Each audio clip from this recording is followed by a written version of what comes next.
मित्रांनो, आपल्या मराठी भाषेमध्ये एक म्हण आहे, "अति तिथं माती" आणि तसंच काहीतरी गंभीर साहेबांच्या बाबतीत झालंय.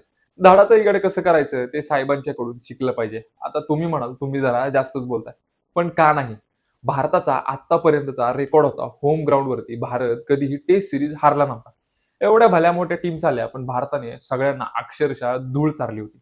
पण गेल्या वर्षी रोहित शर्माच्या कॅप्टन्सीखाली भारत पहिल्यांदाच घरच्या मैदानावरती न्यूझीलंडकडून 3-0 असा टेस्ट सिरीज हरला आणि तिथून सुरू झाला गंभीरचा टेस्ट सिरीज मधला गंभीर परिणाम.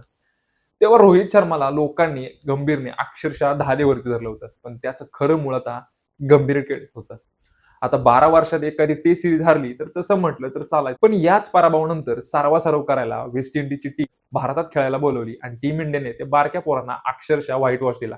मग काय नाद करते काय. पण खरं तर समोरच्या टीम मध्ये विशेष म्हणजे दम नव्हता. पण आता जेव्हा साऊथ आफ्रिकेसमोर टीम इंडियाने पहिल्या टेस्टमध्ये नांगा टाकल्यावर आता दुसरी टेस्ट तरी जिंकायला टीम इंडियाला काहीतरी सॉलिड चमत्कार करायला लागणार आहे. नाहीतर टीम इंडिया सोबत गौतम गंभीरचा कार्यक्रम फिट होईलच. पण थोडक्यात टीम इंडियाचा होम डॉमिनन्स संपत चालला आहे का? आणि याला जबाबदार कोण असा प्रश्न आता पुढे येतोय. मग याचं उत्तर येतं ते म्हणजे गौतम गंभीर. पण खरंच गौतम गंभीरमुळे टीम इंडिया गणली आहे का? आणि गंभीरने आता काय घोळ घालून ठेवलाय? पाहूया या व्हिडिओच्या माध्यमातून. नमस्कार, मी संकेत आणि तुम्ही बघताय गाव टू ग्लोबल. आता घोळ घालून ठेवला आहे असं म्हणायला कारण म्हणजे रेकॉर्ड्स. कारण 12 वर्षांनी टीम इंडिया सिरीज हारली. त्यानंतर साऊथ आफ्रिकेविरुद्ध पहिल्या टेस्टमध्ये पराभव झाला. किरकोळ टार्गेट चेस करताना टीम इंडियाचे बॅटर्सनी अक्षरशः साऊथ आफ्रिकेच्या बॉलर्स पुढे लोटांगण घातले. आणि दुसऱ्या टेस्टमध्ये इज्जत वाचवायची का टेस्ट वाचवायची असा हा प्रश्न आता टीम इंडिया समोर उभा राहिलाय. दुसऱ्या टेस्टमध्ये पहिल्या 2 दिवसात टीम इंडियाला फक्त 6 ओव्हर्स खेळायला भेटले, कारण बाकी सगळा वेळ साऊथ आफ्रिकेच्या बॅटर्सनी अक्षरशः खेळत काढून भारताचा घाम काढला. आफ्रिकेने पहिल्या इनिंग्समध्ये रन्स केले 489. त्यात साऊथ आफ्रिकेच्या बॅट्समनमध्ये पहिल्या इनिंग्समध्ये मुत्तुस्वामीने सेंचुरी लावली आणि मागच्या 15 वर्षात भारतात 7व्या किंवा त्यापेक्षा खालच्या बॅटिंगला सेंचुरी करणारा मुत्तुस्वामी हा फक्त दुसरा विजिंग बॅटर झाला आहे.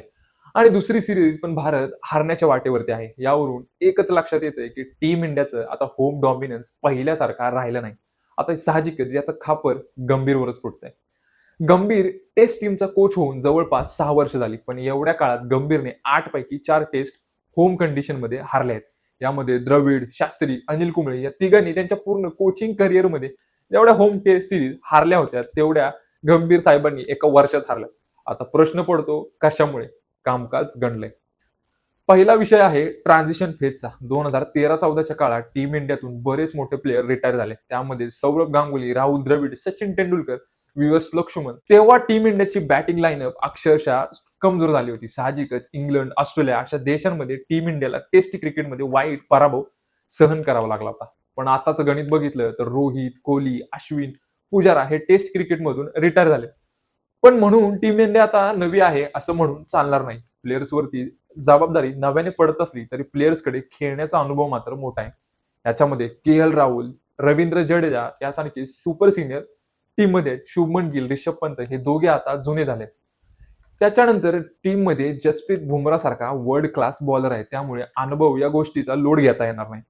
त्यातही इंग्लंडमध्ये कोहली आणि रोहित आणि बुमराह शिवाय 2 टेस्ट जिंकून गंभीरने सगळ्यांना दणका दिला होता. पण विराट आणि रोहित नंतर टीम इंडियामध्ये लीडरशिप चेंज झाली आणि डायरेक्ट जबाबदारी देण्यात आली शुभमन गिलकडे.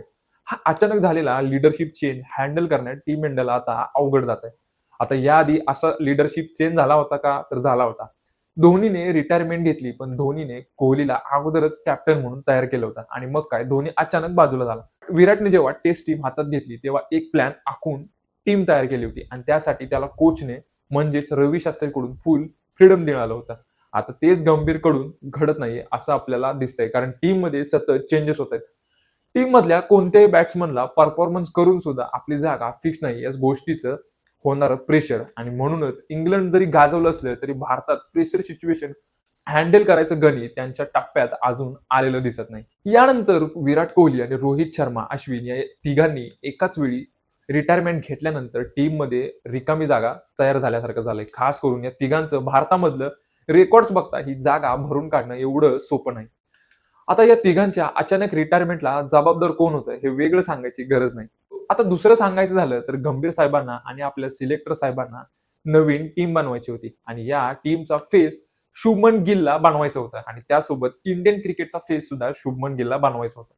पण रोहित आणि विराट कोणतेही फॉर्मॅट खेळत असताना हे अजून तरी होणं शक्य नाही असं आता इथं दिसून येत आहे.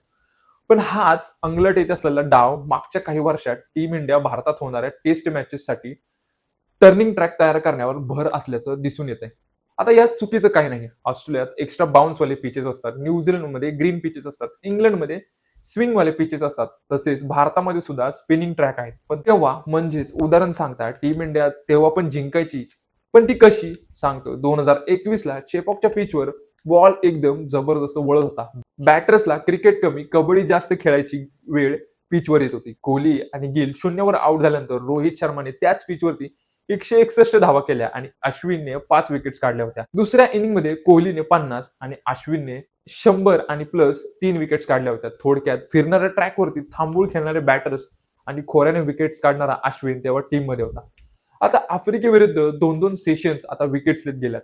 आता कुठलीही टीम भारतात येताना स्पिनिंग ट्रॅकचा अंदाज घेऊनच येते. पण टीम इंडियाचं घोडं आडले अशा पिचवरती थांबून खेळणारे प्लेयर्स आपल्याकडे नसल्याने मग प्लेयर्स गेले कुठे तर भारतातल्या पिचेसवर रणजी क्रिकेट खेळणारे सरफराज खान, अभिमन्यू ईश्वरन असेल, त्याच्यानंतर अजिंक्य रहाणे असेल, डोमेस्टिक क्रिकेट गाजवलंय त्यांनी, मात्र आता ते टीमच्या बाहेर आहेत. आता त्यांची जागा घेतली नवख्या प्लेयर्सने. साहजिकच स्पिनिंग जरी ट्रॅक बनवला असला तरी स्पिन टाकणारे आणि स्पिन खेळणारे भारी प्लेयर्स नसल्याने हा डाव भारताच्याच अंगलट येतोय. आता आणखीन एक विषय म्हणजे प्लॅन नसणं. विराट कोहली जेव्हा टेस्ट टीमचा कॅप्टन होता तेव्हा 5 बॉलर्स घेऊन खेळायचं म्हणजे खेळायचा. मग काय बॅटिंग वीक होईल किंवा टार्गेट चेस करताना अडचण येईल अशी काही भानगडच नव्हती. आता सध्या होतंय काय, आफ्रिकेविरुद्ध सुरू असलेल्या दुसऱ्या टेस्टमध्ये उदाहरण घ्या. टीममध्ये 3 ऑलराऊंडर आहेत. 3-4 नंबरला कोहली सारखा किंवा पुजारा सारखा स्ट्रॉंग बॅटिंग टिकून ठेवणारा बॅटर स्पेशलिस्ट नाही. ऑलराऊंडर असलेला वॉशिंग्टन सुंदर कधी 3 वरती येतोय तर कधी 8 नंबरला येतोय. 2 विकेट किपर आहेत आणि बॉलर आहेत फक्त 3. आणि जेव्हा गिल टीम मध्ये येईल तेव्हा वॉशिंग्टन सुंदर टीम मधून बाहेर जाईल, काय साई सुदर्शन टीम मधून बाहेर जाईल याचा कोणालाही अंदाज नाही. आता होम कंडिशन मध्ये खेळणं ही सगळ्यात मोठी ताकद असताना कोलकात्याच्या इडन गार्डन्सवर किरकोळ टेस्ट मॅच भारत हारला. आता तिथलं पिच सुद्धा गंभीरनेच तयार करायला सांगितलं होतं आणि नंतर काय ब्लेम घेतला गंभीर साहेबांनी. मागच्या टेस्ट सिरीज मधला ब्लेम रोहित कोहलीवरती ढकलून पण मग आता ब्लेम कोणावरती ढकलणार आणि होम डॉमिनन्स उद्ध्वस्त करायला कोण जबाबदार घेणार. आणि एवढं होत असताना जर भारत आता इथून पुढे वर्ल्ड टेस्ट चॅम्पियनशिपला क्वालिफाय नाही झाला तर अजून काय बघायला मिळणार हे आपला 2025ला किंवा 26ला कळेलच. तुम्हाला काय वाटतंय, हेड कोच असलेला गौतम गंभीर हा टेस्ट क्रिकेटमध्ये गंडालाय का? तुमचं मत मला कमेंट बॉक्समध्ये सांगायला विसरू नका आणि व्हिडिओला लाईक शेअर सबस्क्राईब करायला विसरू नका. भेटूया अशाच एका भन्नाट व्हिडिओमध्ये. तोपर्यंत धन्यवाद.